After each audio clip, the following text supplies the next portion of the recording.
What if the key to power lies not in kindness, but in control?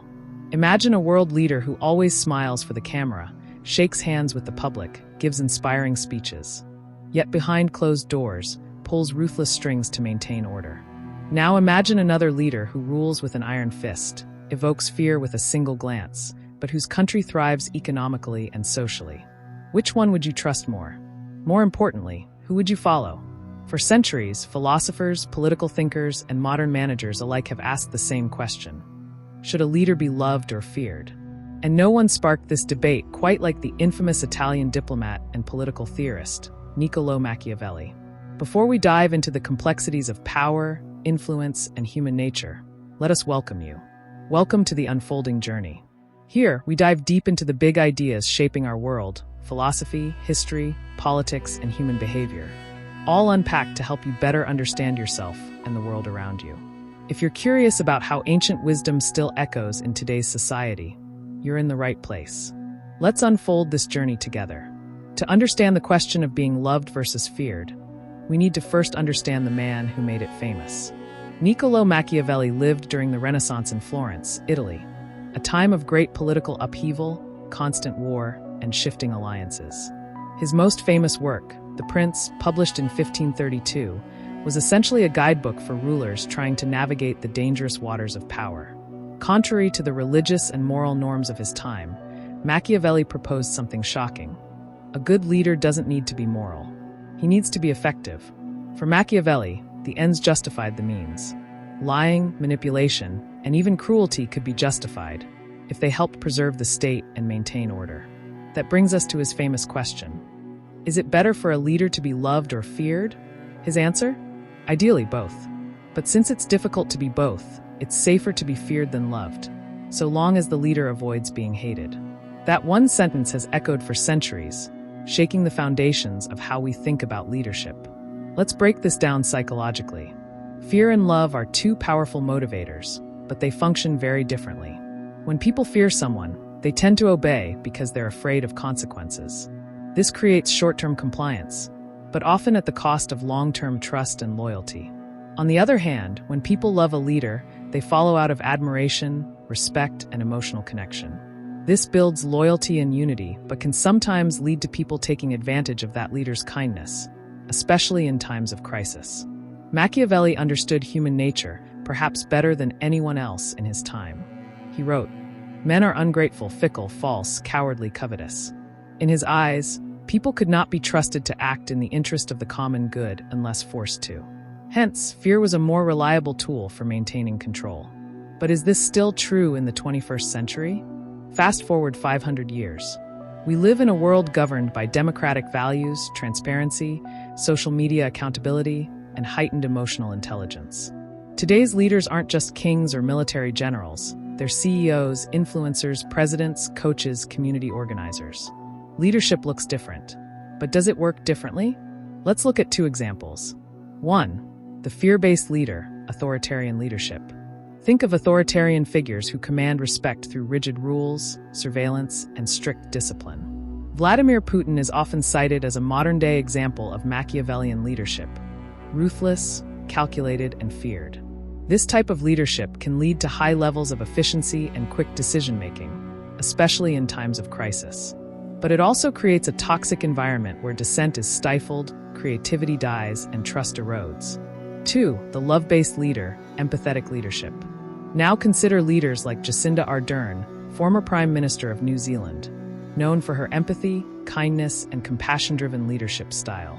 She led with a focus on mental health, inclusivity, and transparent communication, and was widely admired globally. While this style garners loyalty and emotional connection, it can also lead to challenges. Being too soft or indecisive in moments that demand hard choices can diminish a leader's effectiveness. So, the modern world still mirrors Machiavelli's dilemma.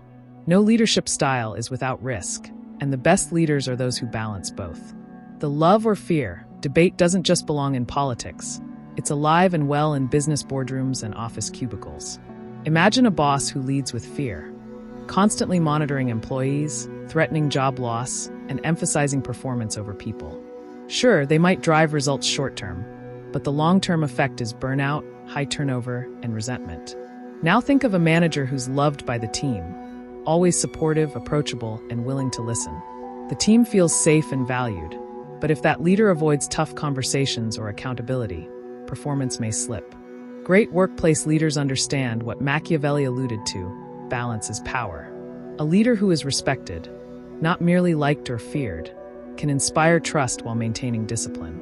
Research in behavioral science and organizational psychology often contradicts Machiavelli's preference for fear.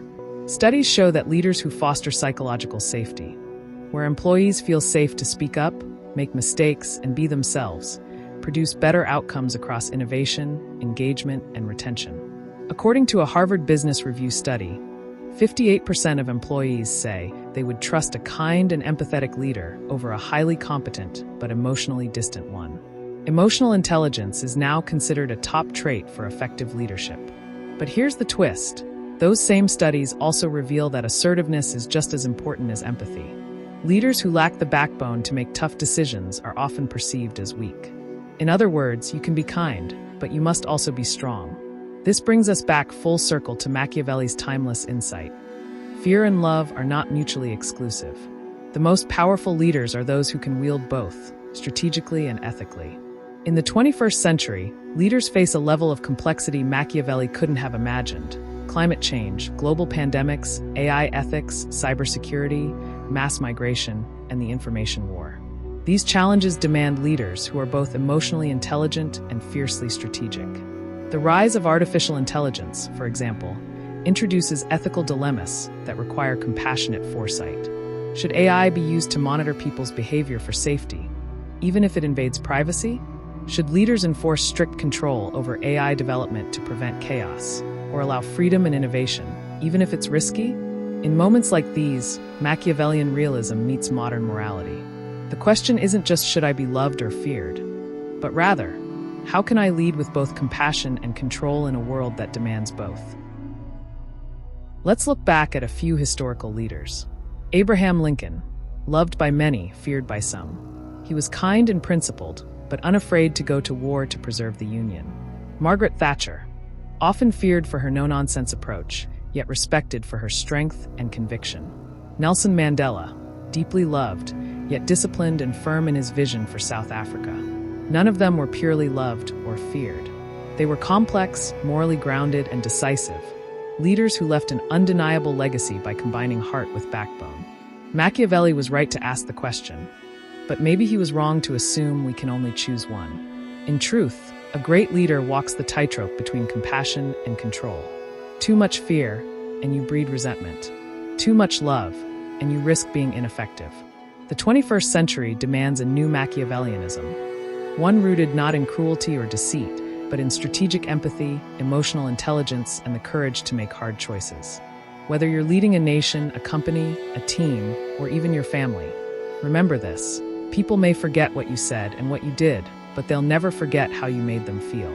But if you lose their trust or respect, even love won't save you. So don't aim to be feared. Don't just aim to be loved. Aim to be respected. That's the mark of true leadership. If you found this journey through history, psychology, and modern leadership insightful, there's more where that came from. Movie Camera subscribe to The Unfolding Journey for weekly deep dives into timeless questions and modern dilemmas. Speech Balloon, drop a comment. Do you think it's better to be loved or feared as a leader? We'd love to hear your perspective. Thumbs up like the video, share it with a fellow thinker, and let's keep unfolding the human story together.